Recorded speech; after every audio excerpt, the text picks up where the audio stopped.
So guys, it's time. As EX-8 is getting closer and closer, we have another deck to look at, as it's time to look to the earth, as today we'll be covering Rock and Mineral and EX-8. So we're going to jump straight to it. But before that, I obviously have one little request of you, and that is simple, and it is that you need to help accelerate the sub count by liking the video and subscribing to the channel, because it does help out and allows us to keep growing. But besides that, if you're new to What's the Scoop, just remember that when you get a first look, so do I, as I get to tell you about all these amazing cards, so you can sit back, relax, plug in, place in the background, or do whatever it is you do while I discuss these things to you in What's the Scoop. So we're going to be jumping straight to it, as there is a lot of cards to cover, as the Mineral Rock archetype actually has expanded a lot in just one set, having many cards to call itself home. Additionally, we have a new egg, we have entirely two lines technically, we have an option, and we have a brand new tamer. So we're going to be jumping straight into it, as just like the rocks themselves, we have to begin at the dawn, as we start off with a brand new egg, as this level 2 is Tumblemon, where when effects trash this card from a mineral or rock trait Digimon's Digi-Evolution cards, you get to gain 1 memory. Additionally, this card is always treated as a rock and or a liberator card, so very cool in its traits. Going into Sunarisamon, this card is interesting as it is the premier card for the archetype, where on play you get to reveal the top 3 cards of your deck. You get to add 1 card with the mineral or rock trait and 1 card with the liberator trait among them to the hand. Additionally, you'll put the rest on the bottom. It is always treated as being a mineral type, very cool. And then for its inheritable, when effects trash this card from a mineral or rock trait Digimon's Digi-Evolution cards, delete one of your opponent's Digimon with a play cost of 4 or less. Very cool. This is a reptile, but more importantly, it also is a liberator traded Digimon. Moving into the other rock rookie, we have a brand new Gatsumon here, where on deletion, by trashing 1 card with the mineral or rock trait in your hand, you get to draw 2 cards. Very cool. And additionally, this card also carries blocker as it's inheritable, so very strong. Moving into a brand new level 4 and a brand new Digimon, we have Landramon, as Landramon can be when digivolving. If you have 1 or fewer tamers, you may play 1 close from your hand without paying the cost. Additionally, for its inheritable, when effects trash this card from a mineral or rock trait Digimon's Digi-Evolution cards, delete one of your opponent's Digimon with a play cost of 4 or less. So very cool. Additionally, it is a mineral and a liberator traded Digimon. Moving into a brand new Golemon here. Golemon, where on play and on deletion, can de-digivolve one of your opponent's Digimon. And for its inheritable, it carries blocker, so that you give blocker to your Digimon. Moving into a brand new level 5, we start off with Gogmamon. As Gogmamon carries blocker as its innate skill, it has an on-deletion effect where you can reveal the top 3 cards of your deck. Then you may play 1 mineral or rock trait Digimon with a play cost of 5 or less among them without paying the cost, and then you trash the rest. During your opponent's turn, once per turn for its inheritable, when one of your opponent's Digimon attacks, you may change the attack target to this Digimon. Very cool. Moving into the brand new Digimon here, we have Ganomon, as this is one beast of a Digimon carrying multiple keywords, as it carries 3. Carrying first collision and piercing, but more importantly, the brand new keyword fragment is here, specifically fragmenting 3, where when this Digimon would be deleted, by trashing any 3 of its Digi-Evolution cards, it isn't deleted.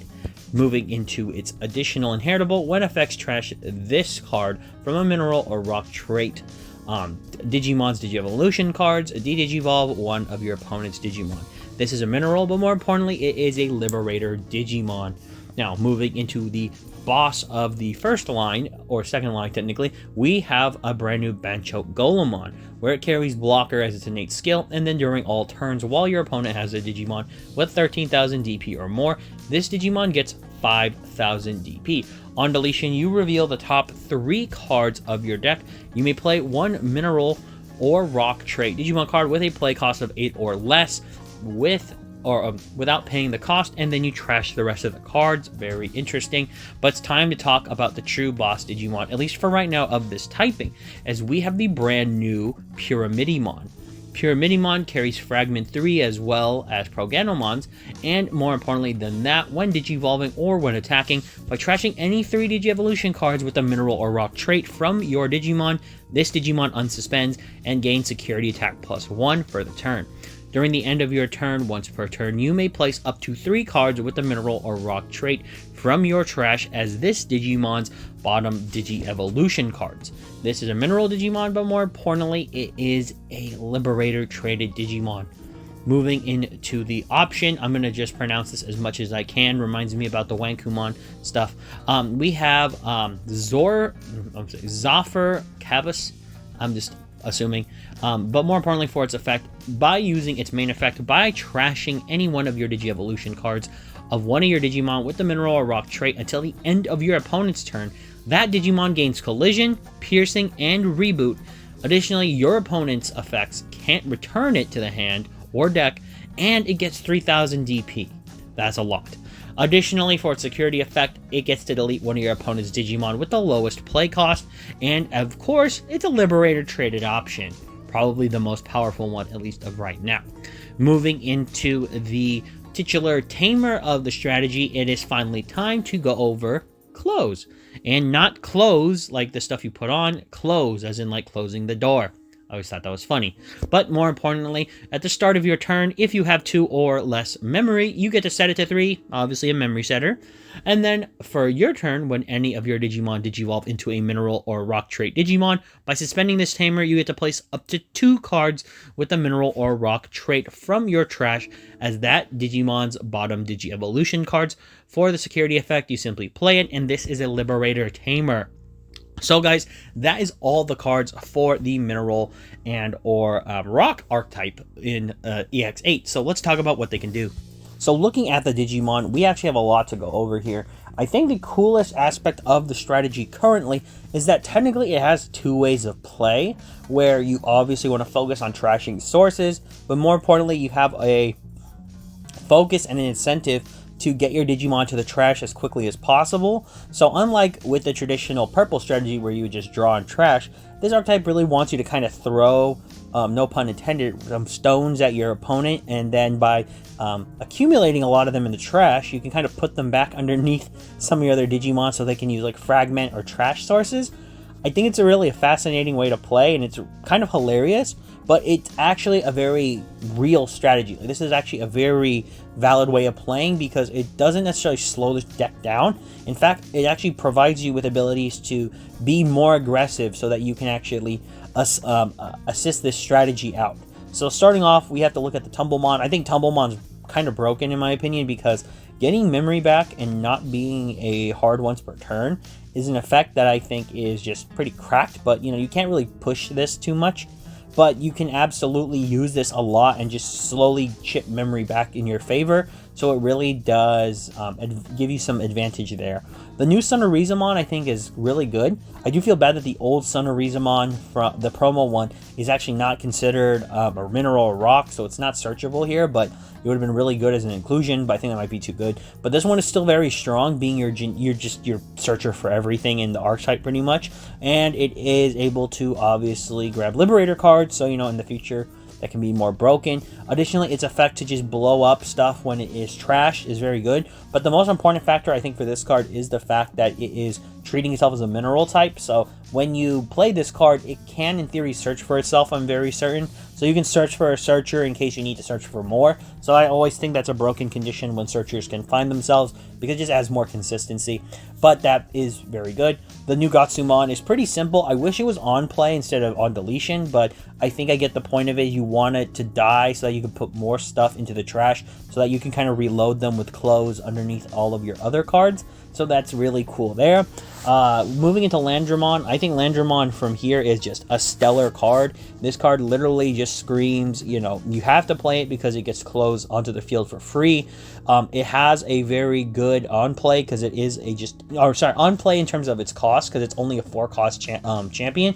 So in worst case scenarios, you could just hard play this thing. It's not that bad. But more importantly, I love that it matches the same kind of inheritable effect as Sonorizamon. So when you trash it, you get to blow up stuff. The reason it's important for those two to have the same effect, I think, is that now you can just bomb down Floodgate rookies with these cards, and it's actually not that bad to just put your stuff in the trash. Like, it's not really a problem when you do it with some of the other effects, so that's really cool. The brand new Golemon, I think, is really unique because of its ability to simply de-digivolve on play or when it's deleted, because this means that if you some reason just want to start getting rid of your opponent's way to maybe ace, this is actually a good way to do it, in that for whatever reason, if they're acing into something that isn't going to delete or isn't going to bounce or, you know, de-digivolve or something, what makes this card very good is that if they have to delete something, like they go ace and then they delete this thing can immediately de-digivolve the ace Digimon and they'll lose the overflow. So it's a really good battle of attrition card, because this card basically says, dang, I have to bounce this thing, and that's basically the only way I could get rid of it. Like, if say you have a lethal swing with this card and they have to delete it, I mean, that's pretty bad, because you just immediately de-digivolve the ace Digimon. So that's very strong. The brand new Gogmamon, I think this card's really cool. I think what makes it cool is that it basically screams, okay, we're not going to be losing a lot if this thing dies. And that's actually, I think, probably its best effect here, is that it really does allow you to keep in the game if you lose it, but also it has arguably, I think, the best inheritable. So its effect is mildly good, I think, because you can use it to obviously bring stuff out. But the main focus you want to have with its inheritable is that it's going to give you the control of the board. So sometimes you may not have the blocker inheritable underneath, but you can redirect attacks. And I think that's the key thing with the strategy, is that it's able to take advantage of all the really good inheritables it has and really punish your opponent by maybe not understanding how the deck functions, or better yet, it lets you reload them underneath your other Digimon so that you can kind of use and pick when you want to add different inheritables and where you want to pick different inheritables. I just think that's really cool. It really does give a deck a lot more credence, and it allows it to be more aggressive. Now, looking at Pro Ganomon, this is a card that honestly is, I would say it's not, I wouldn't say it's perfect exactly, but it's perfect for what it does because of its main focus. It's basically screaming, yeah, we're going to start playing now. And by that, I mean, it wants to go ahead and swing. It doesn't care. It's going to survive with its fragment, and it wants to try to force your opponent to lose sources or Digimon in return, or resources, basically. But it's going to cost your opponent the ability. So if you clash with Pro Ganomon, it's okay because it can survive. But more importantly, with Pro Ganomon, what you want is you want your opponents to have their other Digimon have to block with collision, and they're basically forced to lose sources. But more importantly, since it has piercing and it has the fragment, it's going to survive. So it makes this card basically an unstoppable attacker. However, its only problem will be Ace Digimon, but that's a separate point. But its inheritable is just super solid because it gives you de-digivolve. And to me, is just too good on this card, because it just makes it so much stronger when your opponent can't deal with this, or they don't want to have to take a burst damage on this thing. So yeah, and more importantly, you could just skip actually using its attack and just Digivolve straight up, and this card still is strong, because if it's under a source or Digimon that can blast off that source, it's going to be good. Now, I'm talking about Bancho Golemon really quick. This card is really cool. I think what it does for this archetype is just give it another option to be on a top end. I think its blocker ability is good. I think it being able to become an 18 or a 16k blocker is really good, because very few Digimon will get over this in a normal game, so it makes this thing annoying. And then if they do delete this, or this thing gets blown up, you get to go ahead and just look at the top 3, and then if you have a play cost 8 or less, you just go to the races.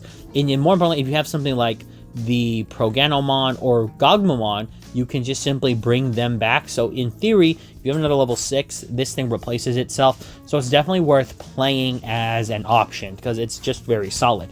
Now, we have to move to Pyramidimon, because this card is arguably where the archetype comes together. And the reason why is that its Fragment 3 effect is like, okay, it's okay on Pro Ganomon. You get it. You want to attack with this thing, you have to use it, you have to use it. Now, the thing is with Pyramidimon is that you don't even need to use the Fragment effect to use its actual best skill to trash sources off.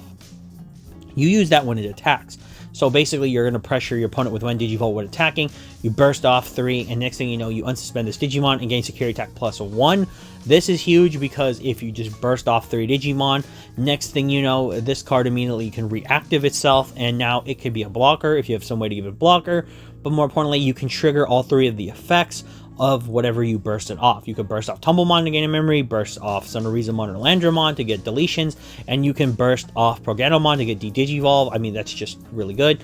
And additionally, for its end of turn effect, you basically reload 3 of them into its sources and allows this card to basically reset up for the next turn. So the fact that it actually is able to put its own sources back underneath it is just solid, because sometimes there might be a game where, say you're just bricking and you get into this thing and you need to get back sources, but you don't have any new Digimon. You just simply add back the sources you bursted off, and I think that makes this card super strong. Additionally, we have the Zorf Cabus, and the reason I want to talk about this card is that in conjunction with Pyramidimon, you're basically able to turn this thing into what I would call your opponent's worst nightmare. If you can pull off the first effect to trash 3 when you Digivolve into this thing, and next thing you know, it gets security attack +1 and unsuspends, going ahead and adding 2 more memory to place these effects on top of the Pyramidimon is just too good. It's going to board clear. If they have something, you can go for collision. You have piercing additionally, so you're going to get those 2 checks. Additionally, you have reboot, so this thing will restand, and it can't be returned, and it has 3,000 additional DP. So without any boosts, the Pyramidimon is sitting at 15 when this card is acted. So that just to me is like really good to do all that stuff, and it can do 2 checks, so it can just punish your opponent if they don't have anything in there that can really deal with it, like an option. But even if they do, the moment you use this card, guess what? Pyramidimon is unaffected basically, and your opponent just can't do anything to it, so they're going to lose 2 security no matter what. It just makes this card really good. And the security effect is strong because when it deletes your opponent's Digimon with the lowest play cost, you know, Floodgate rookies are no joke, and by getting rid of them, you can make the game yours. Now let's talk about Close. Honestly, Close's design, I really like it. I like that our partner Sonorizamon, because it doesn't look like it matches, but it works really well in my opinion. But the most important thing about Close's deck and what she does for the archetype is simply that by starting off by having a memory setter instead of like a, well, I would say a boost tamer, which are the ones that where if you have your opponent controls a Digimon or something, you gain a memory. By having a memory setter immediately, it makes the strategy a lot more consistent, because you'll always have a memory setter active. But her effect is really where the ability of Pyramidimon goes ham, because if you watch or read, well, technically it's both, but when you read the comic and you read Close's actual match against the NPC character, you realize how good her tamer actually is, because this is a not once per turn effect. It's just you can use multiple copies of her to reload the materials that you lost or in your trash into one of your bigger hitter Digimon. So say, for instance, when you go ahead and Digivolve into Proganomon, say you only had a champion to Digivolve on top of for whatever reason, or you're playing it off of, say you're going into an effect with the Bancho Golemon. You go ahead and top 8, and the next thing you know, you look at the top 3 of your cards, and you have to play a play cost 8 or less, and you play out a level 4. You play out Landramon. Landramon has no Digivolve effect for this, but you have Close. So you go ahead and Digivolve on with Close, but now you're wondering, oh, shoot, you know, I don't have enough materials. You then realize, oh, you can suspend Close, use Close's effect, or actually, yeah, you suspend Close and you place 2 of the cards already in your trash that are mineral or rocks into the sources of the brand new level 5. And now you have access to Proganomon's fragment. So now you're able to go. The point of it is she's able to fix a lot of the issues of the strategy because she's so integral to the strategy by giving materials back, but you also are able to generate good effects. So it goes in a loop where she puts them back underneath, but your Digimon bursts them off. So vice versa, she's able to put them back as you Digivolve. And that's what makes her a fantastic memory setter, but more importantly, makes this strategy make a lot of sense, as your main focus is you want to get the trash either set up, or you don't mind your stacks dying, which is the other half of the rock line, so to speak, that I'll say, like with the Bancho Golemon stuff. They want to actually be deleted so that you can take advantage of them with your Liberator traded Digimon, so that you're able to go into like Pyramidimon and reload some of these Digimon so you can burst them off immediately. And I think it's just really cool. I think this deck will be very good for the metagame as a whole, and what I mean is it offers a lot of variety. I think EX-8 is arguably going to be one of the best side sets, I think, for Digimon, and the main reason why is, although the main format's kind of difficult in terms of figuring out how everything works, but I think the side sets are going to change up a lot of the format, and this card and this set really does change a lot by adding a lot of newcomer decks to the format. I think this is also a very good beginner-friendly deck for the most part. It has a lot of keywords, so you have to learn those, but otherwise the deck is pretty simple of what it wants to do. You want to get clothes onto the field, you want to be able to get rocks and trash, and you want to reload them with cards like clothes, but also Pyramidimon can reload them underneath itself. So this is a really good archetype, I think, for beginners. You have very intuitive effects, and I think it's a very solid deck, and I do think it will be a good deck for the metagame. It's a deck I actually look forward to building myself, because I actually really like the archetype, and I know more cards are coming, so it has my stamp of recommendation. But more importantly, it is a very good deck, and I did like talking about it today, and I did hope this guys helped you out. But also, this has been Brad from the Ad Army signing off, and for all of you out there, to sign on.